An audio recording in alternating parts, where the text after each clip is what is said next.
Buenos dias, Gunners Collective. Back at it, you already know. Ba-da-ba-ba-ba-ba-ba. Here's another one. Ba-da-ba-ba-ba. She's a what? Ba-da-ba-ba-ba. She's a torta with the snack habit. Bye-ya. Bye-ya. In a menudo style and direct fashion, you guys already know what it is. But before we get into it, let's hit that like and subscribe button, man. Let's show some love. Press that notification bell. Turn it to all so that way you're abreast of all the dope content I'm bringing all week long. And I appreciate you, man, so much. Now, what I wanted to talk about is what you see is what you get, man. This incarceration, the maras versus the government of El Salvador, and of course of these different countries, man. It's a lot different than what I'm used to being incarcerated, you know. We think incarceration in the United States is bad, and it's tough. It's more tougher in different places, but we make it tough, man. The politics, the racial tension, everything that goes into it, man, is based upon how we're acting. You can't think that just because you get to a place, the administration might be a little petty, man. They might be a little racial. They might treat others better than others. That's just part of the game. That's what you got coming. This is the United States, man. It's never going to be comfortable. Prison isn't meant to be comfortable. Jail wasn't meant to be comfortable. It's meant to house the people who they feel are safety concerned to the streets, to the communities. And we put ourselves in these situations. Now, there are a lot of people that are incarcerated unjustly. They're actually innocent. But those are far and few between, man. And you're definitely, you hear those feel-good stories about people getting released after so many years of incarceration. It feels good. But for the most part, 99% of the people that are incarcerated are there by their own acts, by their own hand. It's just the way it is. Now, I don't wish jail, prison, any type of incarceration upon anyone. Because it's not a good look, man. It's not a good thing. It's a waste of time. When it's all said and done, yes, it's dangerous. Yes, it's treacherous on some of them yards. Yes, man, you can get involved in things you don't necessarily want to be involved in. But 99% of the people that go to prison, that do get stretched out, man, is behind someone else's words, behind someone else's doings. It's a hard game, but yet, hey, you have to concentrate and stay operational at all times. You have to be ready. That's why people prepare. They're preparing for guerra because it's going to constantly be around and around as they go, man. Things happening in prison. That's just how it is, man. Even some things happening behind the scenes that you are not aware of and you don't see, man, you might potentially fall into a trap where you're liable for that, even though it didn't even involve you. It's just the way it is. If you roll with it, you got to roll with it. Now these maras, they're in a different fight. They're in a fight for existence. They're in a fight for, longevity. This is an organization or a group that ruthlessly has held it down in these different countries, man, El Salvador, Honduras, Guatemala, for several years, for many, many years, man. It depends upon who you're talking to, man. If you're talking to, the government and the citizens, man, they're going to say, good, we're glad these guys are incarcerated. We're glad that these guys were swept off the streets because they were involved in so much treachery and so many things to innocent people, But then if you talk to the families of these that are incarcerated, they're going to say it's unjust, man. Some of these guys just got targeted because of tattoos. Maybe they weren't in the mix anymore. Maybe they were trying to lead a different life. You have to understand in different countries, there's different rules and regulations. There's different things. In a third world country or a country like El Salvador or Guatemala, man, there's a lot of poverty. And poverty breeds crime. You need to understand that. And a lot of these guys growing up young, that's all they've seen were these Mara gangs out there getting it. We're talking about MS-13 and we're talking about 18, Mara 18. A lot of these young kids, man, had no other way to turn. They grew up in the barrio. The barrios are just, that's how it is. You grow up a certain way, man, that's all you see. You're going to tend to go down that way. That's called influence, heavy influence. But I'm not justifying the actions that some of these gangs have taken. Because a lot of them, man, are known to do some heinous crimes that we wouldn't necessarily deem good in the United States. But this is not, part of their fabric. This is not part of their flavor. It's no man's land over there. It's pretty much, you rule by thumb. You rule by treachery. You rule by fear. Over here, it's more about gaining respect, having respect for your opposition, your adversary, and handling your business. Over there, it's more so leading by fear. You know, death is commonplace over there. Whereas over here, someone dies, we go to their funerals, we pour out a little liquor, we make t-shirts in loving memory. A couple months later, we're doing a TikTok video. The shit has moved on. Time passes, right? You're always going to forever have that memory of the homie, but at the same time, in the meantime, in between time, you're doing your own thing. Over there, it's till death do them part, and death is common. It's normal. It happens every single day. That's part of the game over there. But what's been going on lately is this Supermax prison. These guys have been taken, rounded up. Within 10 days, they rounded up over 6,000 alleged gang members, man, and put them in this new Supermax prison to which they built. Now, it's not new now. It's been out for a few years. But look at some of the things that they're going through.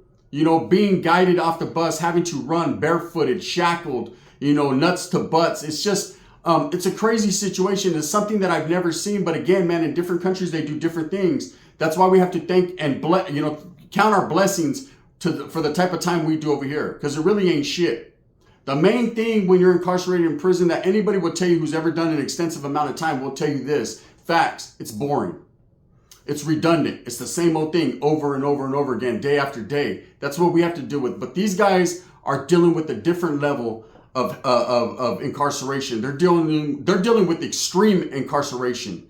You know, some of these guys, you know, are never going to see their families again. They're getting life sentences. You know, I don't know how the judicial system works in these other countries, but I'm pretty sure it's slow. When you round up over 6,000 gang members in 10 days, man, that's a lot of people to be confused about. That's a lot of names that can get mixed up and you can get lost in the shuffle. And next thing you know, you're doing a whole lot of time for a whole nothing but a little bit of crime. Now, a lot of these guys got rounded up and got gaffled up because of tattoos.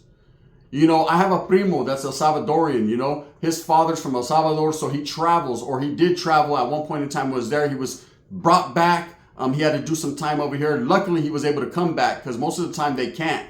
But this Vato was over there, and he told me some of the conditions that they live in and some of the things that the citizens have to go through and how he had to slide and slip and slither, man, and be smooth and move smooth with a purpose because these gangs rule hard out there.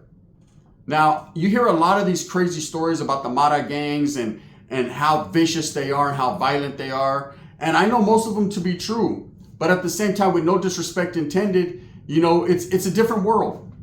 You know, it's a different way of living. It's, you know, sometimes you have to go to extreme measures to get extreme gratification. Sometimes, you know, the little what amounts to opening a refrigerator door to us and grabbing a soda, man, is something that they'll never, you know, get to see or something they'll never get to do. And people thirst for that, man. You know, that's why the United States people envy us so much, because of the freedoms and the liberties that we have. And a lot of people don't have to go through that. So they start these groups and these organizations to get what they want, to get these gratifications. You know what people don't understand over here, we always talk about delayed gratification skills to obtain the things you want in life slowly and gradually. Work for it. You'll get it. You'll gain it. You know, it's a land of the free, the home of the brave. Everybody can get something, or anyone can make something of themselves. But there's a lot of countries where you can't. You're stuck where you're at, and that's where you're going to stick. There's nothing, you ain't got nothing coming. These guys are being incarcerated at a high rate, a high level. And I know a lot of people say, well, good, lock them up, throw away the key. That's what they deserve, especially their government.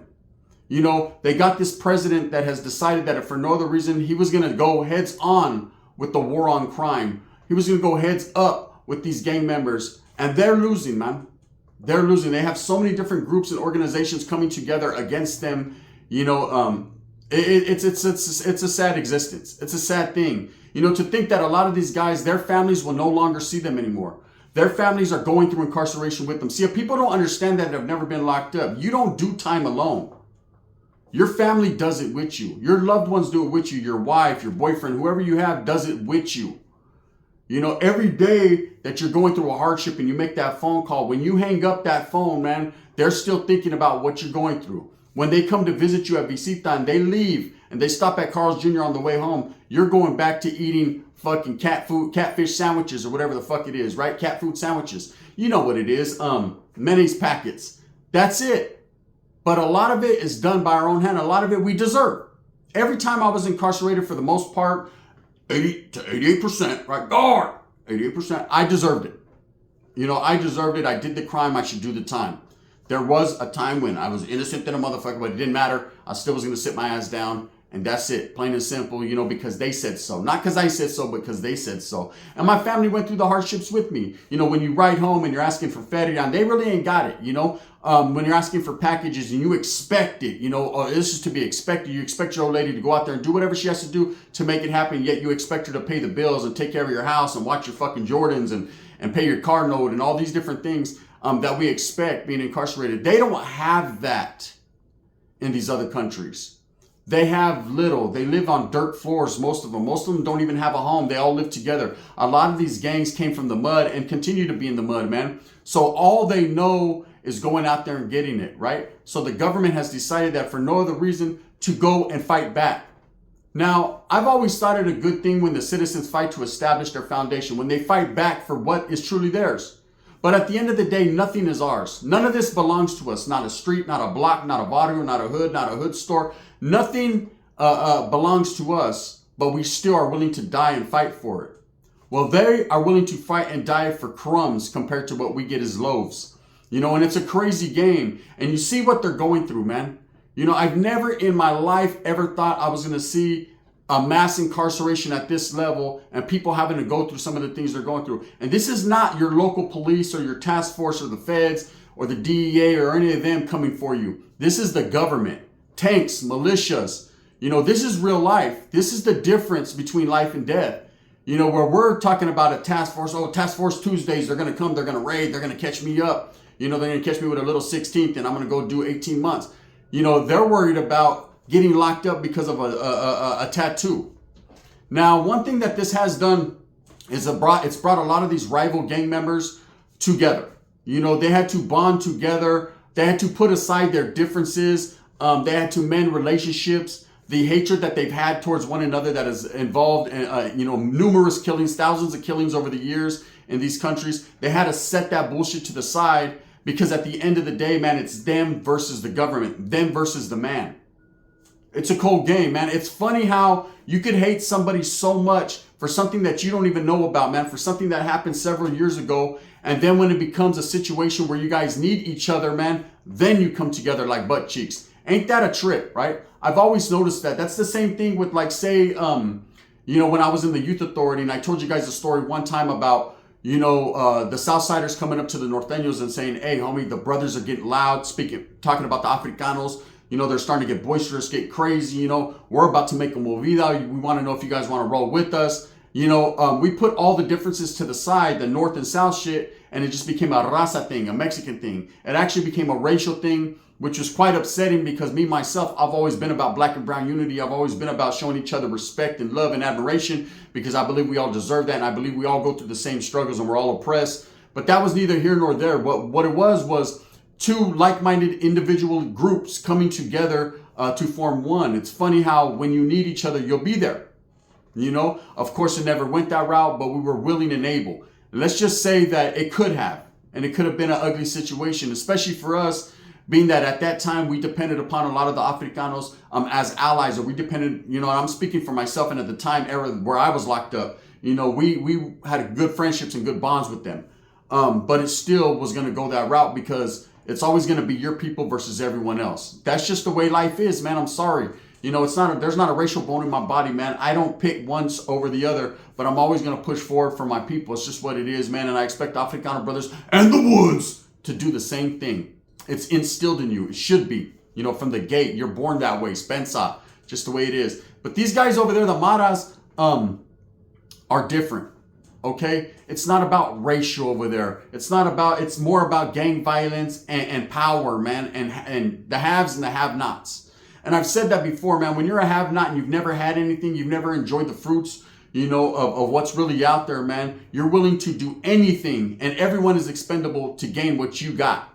The little things. What we take what we take advantage of, what we take light of, it's nothing to us, is major to them. And so with that being said, there's been a lot of things that have happened, a lot of criminality, a lot of people, that have been killed, beheaded, treacherous. It's a very treacherous situation. Everything ain't get up in the morning and go walking down the street and walk your fucking pit bull. It ain't all cool like that, man. In some of these countries, man, you're going to get eaten by the pit bull because even he's starving. It's all bad, but the government is fighting back. They have decided to eradicate a gang.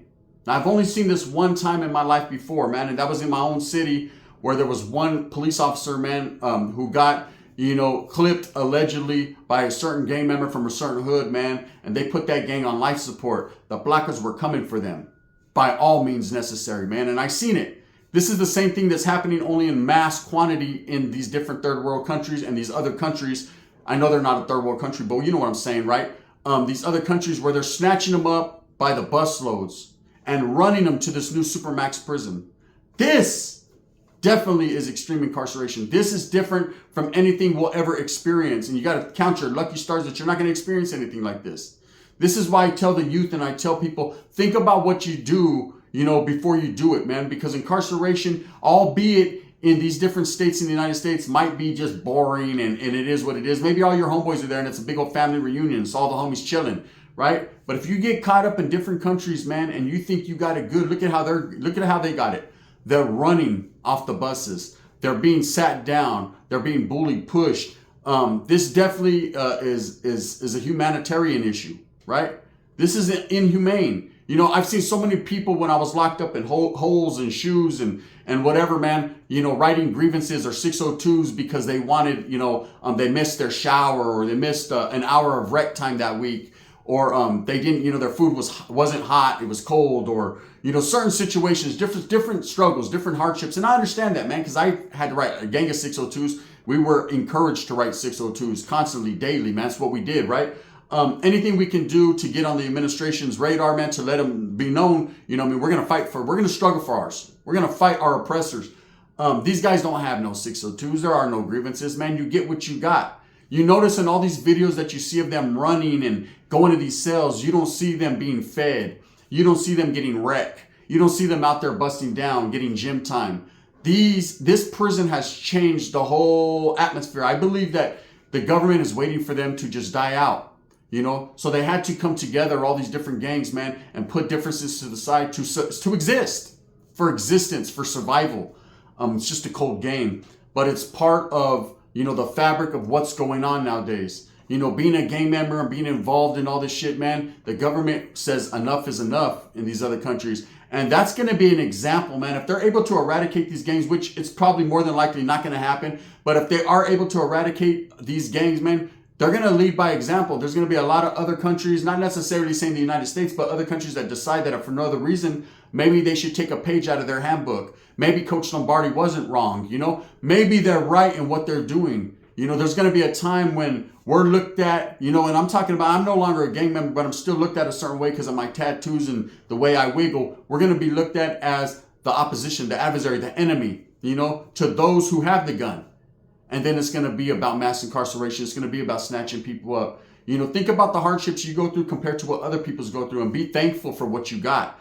Be thankful for your family and being able to wake up on a fucking soft pillow, in a luxurious bed, because these guys are waking up in cold concrete cells. Like I said, face down, heads up, man. It's ugly, or face down, butts up. It's an ugly situation.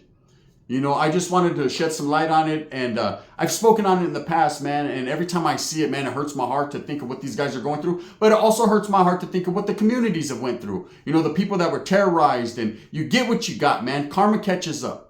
Karma catches up. You can't think, all empires crumble and fall, man. You can't think that you're going to rule for so many decades and so long with viciousness and treachery, man, and bad's not going to befall you, because it always does, man. That's just part of the game. It's what happens, man, in life. Anyways, with that being said, man, I hope you guys enjoyed this spill. It's all real. No being funny. It's not funny business, man. There's people that are going through some shit right now. They got the big supermax prison in El Salvador, and they're canceling people's Christmases. They're knocked out the box daily, and it's just an eye-opening experience, man. Look at what people have to go through because of the roads that they chose. With that being said, I hope that you move smooth with a purpose. Get everything that you want coming to you. Remember, at the end of the day, it's all about the strive to struggle, the struggle to strive, man. And, I send many blessings to the familias, the citizens, and everyone that have had to go through so much turmoil because of this gang or the gang members going through it right now, man. It's cold when you have nothing, you gain nothing, and this is all you know, man. And then, of course, man, you're incarcerated for life.